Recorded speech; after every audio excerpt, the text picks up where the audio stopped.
commence avec notre cher Joseph Mboné, que certains connaissent, parce que ce n'est pas la première fois qu'il vient sur ce plateau. C'est le président de l'association Jeunes. Avec lui, on va parler de violences faites aux hommes, l'association qui a des activités relatives à ce sujet-là, justement. Et donc, on va en parler tout de suite. Bonjour Joseph et bienvenue. Bonjour et merci pour cette nouvelle invitation que j'ai le plaisir d'honorer, surtout sur un sujet qui nous est très cher, ce qui concerne, je vais dire, l'ONG Jeunes, parce que depuis le mois de janvier, ils ne sont pas sur le statut d'ONG. D'accord. L'ONG Jeunes, sur les questions de genre qui font partie des trois principales problématiques sur lesquelles, qui fondent en fait l'organisation. Ok. Bah, merci. Et donc, peut-être pour redéfinissons ce que c'est Jeunes, parce que l'association Jeunes, c'est J-E-U-N-E-S. Jeunesse engagée, unie et solidaire. D'accord. Qui a des activités, comme on le disait, dans ce cadre-là. Avec nous également sur ce plateau, lui également, c'est un visage que vous connaissez, c'est un habitué de ce programme. Et c'est toujours un plaisir de l'avoir, le docteur Ntamak, qui est sociologue. Bonjour, docteur, et bienvenue. Bonjour Félix, bonjour à ton invité et bonjour aux millions de téléspectateurs de Balafon. Alors, on va parler de violences faites aux hommes. Et en off, je demandais à Joseph, c'est un phénomène, enfin le constat que vous faites, c'est que c'est un phénomène qui va grandissant et de plus en plus, même chez les hommes, la parole se libère. Comme je vous le disais, c'est des sujets qu'il suffit d'en parler. Vous savez que nous, au départ, lorsqu'on découvre, on décide de s'intéresser, c'est déjà parce qu'on découvre la journée internationale de l'homme. Vous savez que lorsqu'on découvre cette journée, la journée internationale de l'homme, qui existe depuis 1999, on se dit, mais qui est célébrée ailleurs, en Occident, du côté de la Méditerranée, depuis des années. Et il y a des associations qui sont spécialisées là-bas sur des questions de violence faites aux hommes. Et on se dit, mais pourquoi au Cameroun, depuis tant d'années, on fait tout le temps la journée internationale des femmes, sans toutefois faire concurrence à la journée internationale des femmes, pourquoi au Cameroun ou bien en Afrique, on n'en parle pas? Et lorsqu'on entre sur cette question-là, on se rend compte que la journée est fondée pas d'une problématique qui est réelle dans le contexte africain. C'est-à-dire, les hommes sont très souvent diabolisés. Et on va directement avec ce qui est mauvais. Comment mettre en place un certain nombre de concepts déjà pour ressortir que les hommes peuvent aussi être victimes de violence, quelle est la typologie de cette violence et comment ils sont caractérisés. Ce qui a aussi facilité la tâche, c'est dès le moment où on se décide de prendre ce défi-là comme propre à l'organisation. On a directement le soutien de Professeur Flora Mandela, qui est une référence sur les questions de genre en Afrique.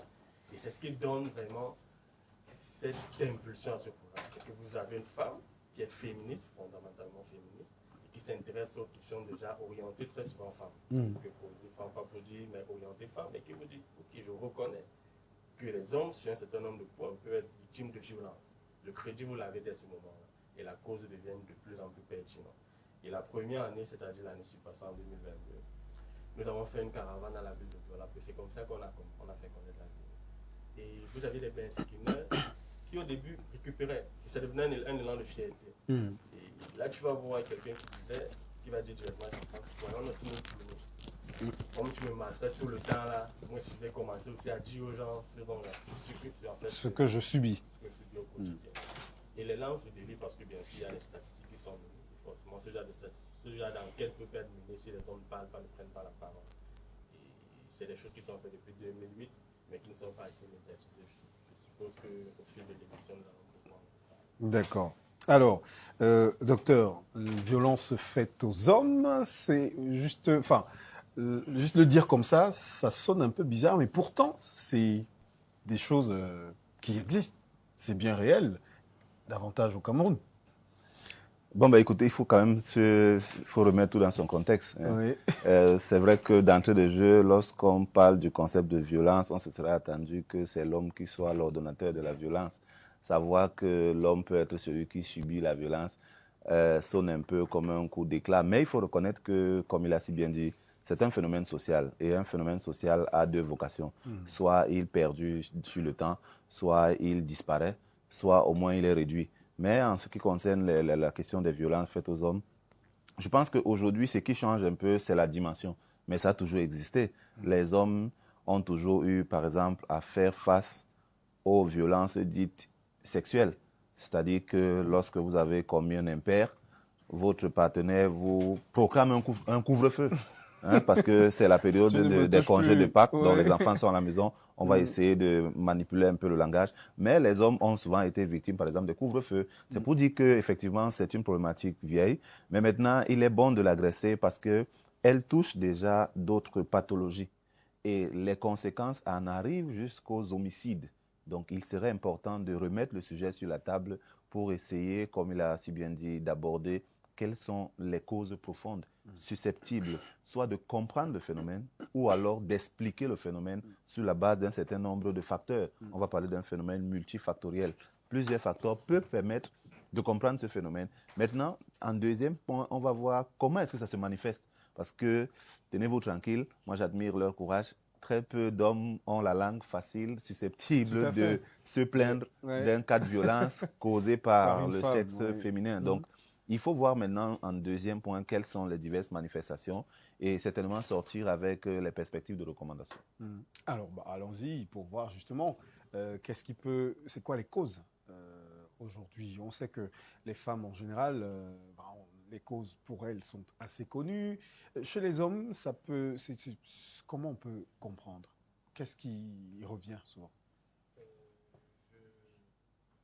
Déjà, il faut connaître que dans le contexte africain, peut-être dans plusieurs lois internationales, nous avons des lois qui encouragent un certain nombre de violences vis-à-vis des hommes.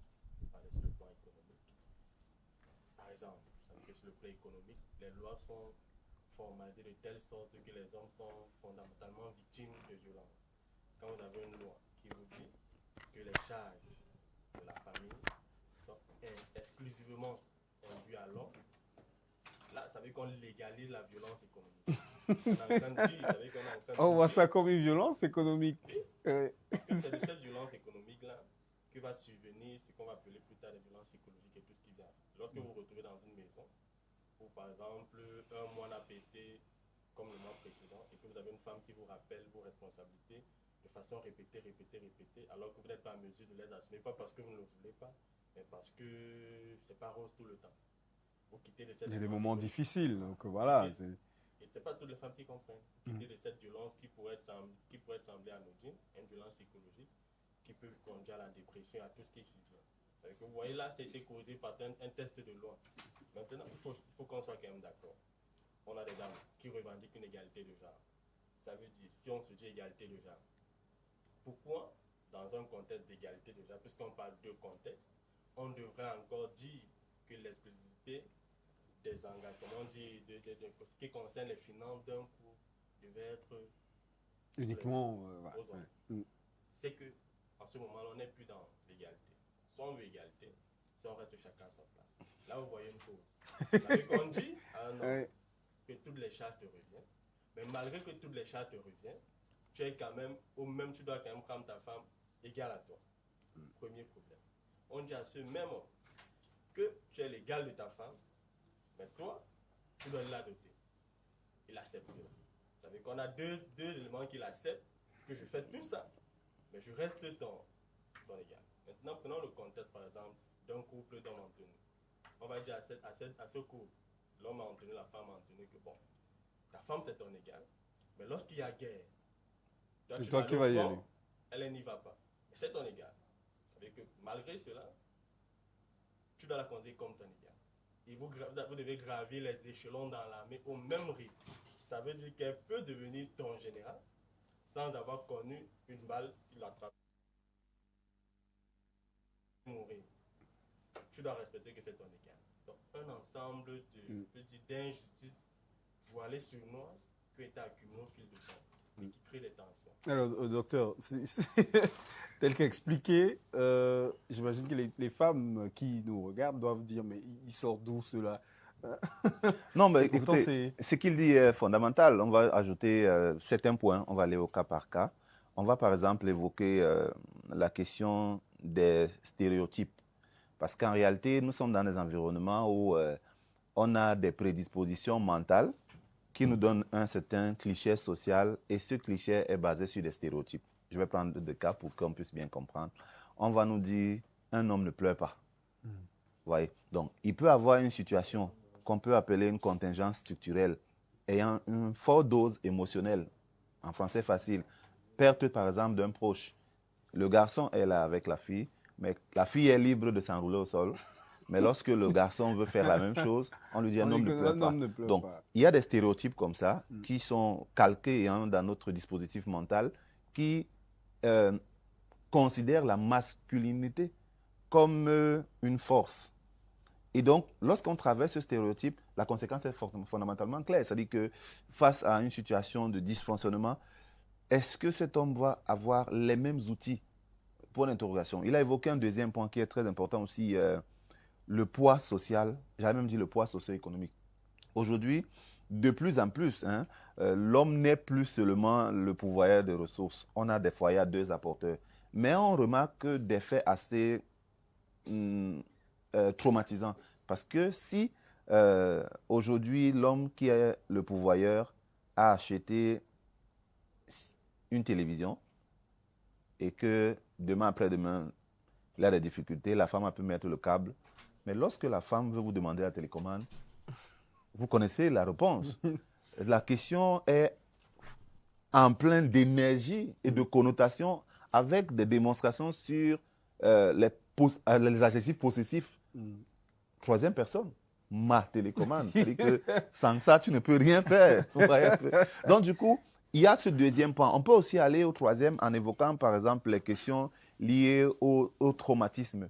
Vous avez des enfants qui ont vécu dans des environnements où il y a eu des schèmes de configuration calqués sur leur cerveau. Ils ont vécu, par exemple, des bastonnades, ils ont vécu des abus, ils ont vécu des situations où la maman avait tendance à se comporter de telle manière avec son papa, parce que Émile Durkheim nous dit, quand l'homme parle, c'est la société qui parle en lui. Parfois, l'enfant est le reflet de la société dans laquelle il appartient.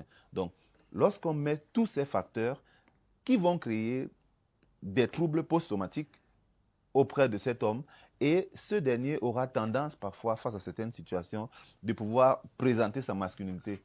Et là, ça devient très difficile parce que même s'il fait face aux violences, du fait peut-être qu'il ait perdu son emploi, du fait peut-être que son enfance a été traumatisée, que ce dernier présente des frustrations qui font en sorte qu'aujourd'hui, il est vulnérable aux violences. Et vous savez, l'une des plus grandes violences que l'homme peut subir, un des ministres de l'administration territoriale disait, si tu ne veux pas le bavardage, n'épouse pas la femme.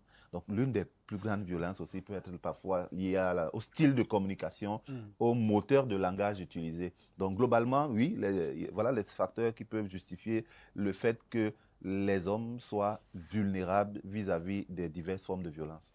Alors, selon une enquête réalisée au Cameroun par le CRED, c'est un organisme consultatif de l'ONU, on parle de 44,88% d'hommes qui seraient victimes soit de violences physiques, soit de violences sexuelles. Les chiffres sont assez lourds, mais pourquoi est-ce que, docteur, les hommes ne sortent pas toujours assez ou ne sortent pas assez de leur silence? Bon, c'est clair, c'est un fait anthropologique. L'homme n'est pas dans notre culture celui qui va se plaindre pour des cas de violence.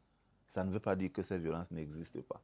L'homme est généralement couvert par les 4 toits de la maison et la toiture.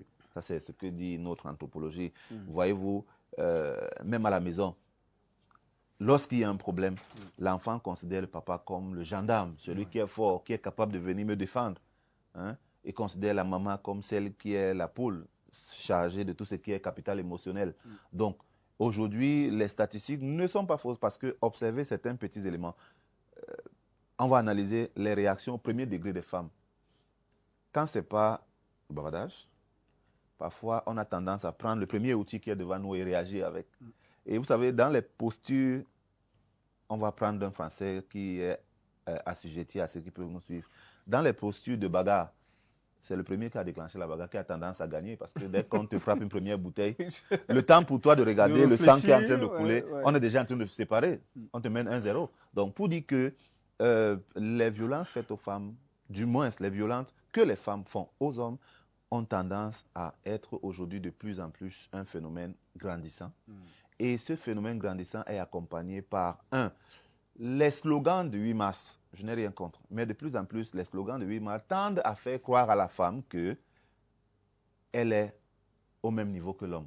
on confond un peu l'égalité et l'équité, et même les notions de parité sont très confondues dans notre société. Parce que, comme il disait tout à l'heure, on ne peut pas demander un certain nombre d'avantages comparatifs à tel et ne pas demander à telle personne et parler plus tard d'égalité. Donc, aujourd'hui, il y a ces slogans du 8 mars-là qui participent quand même à tronquer un peu notre anthropologie. Deuxième niveau, malheureusement, il y a l'avènement des réseaux sociaux. On est toujours dans l'impact des réseaux sociaux. Avant, tu pouvais te cacher dans ta maison, mais aujourd'hui, les dénonciations sont voilées.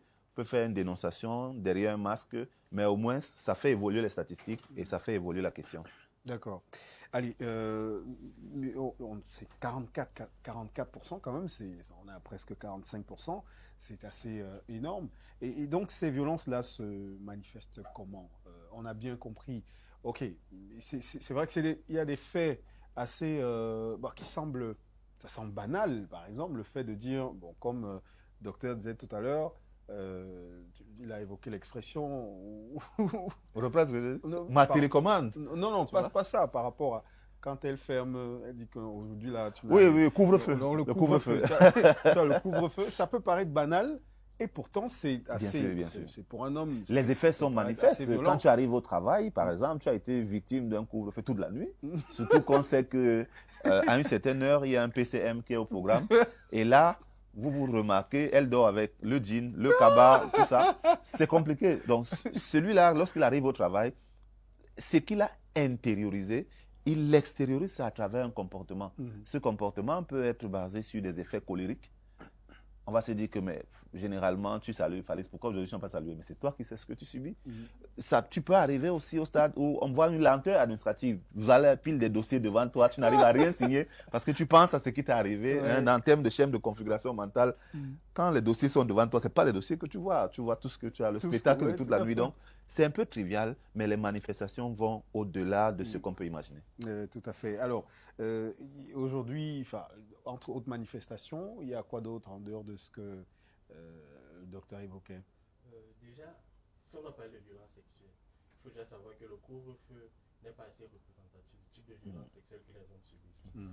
Encore la semaine dernière, dans une page assez populaire, une femme est venue faire une confidence où elle reconnaissait avoir violé un homme. Ça veut dire qu'ils sont en couple et ils ont fait pratiquement 10 ans sans se voir, relation à distance. Lorsqu'elle arrive au pays, elle prend un appart meublé, elle sait qu'elle va voir son conjoint pour qu'ils aient un rapport sexuel. Mais arrivé sur place, le jeune homme lui fait comprendre qu'il est en pleine neuvaine. Et sa neuvaine va terminer le lendemain. Il faudrait qu'elle supporte jusqu'au lendemain. Ce qui pour elle est inconcevable. Elle va donc décider de le droguer et d'avoir un rapport sexuel avec elle. Quand le monsieur va se lever, il ne va pas accepter la chose, il va se plaindre auprès de toute la famille. Lorsqu'elle relaie l'histoire, qu'est-ce qui est assez intriguant?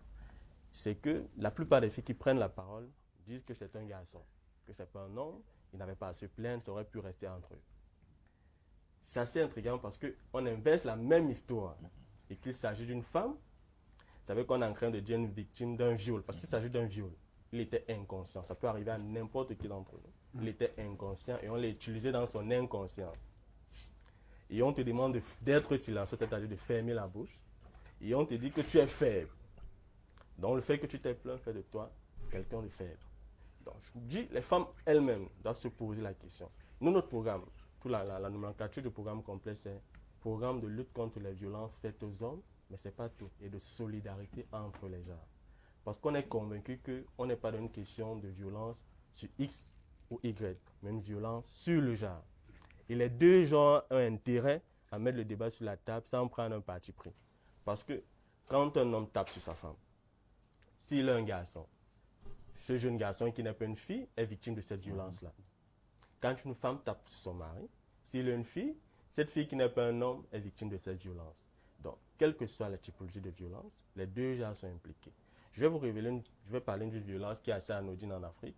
On en rit beaucoup et très peu d'hommes mariés ne savent pas s'ils sont victimes de cette violence ou pas. Parce qu'aujourd'hui, dans le mariage, tu ne sais pas si tu aimes parce que tu aimes ou tu aimes pour une autre raison. On appelle ça la violence rituelle.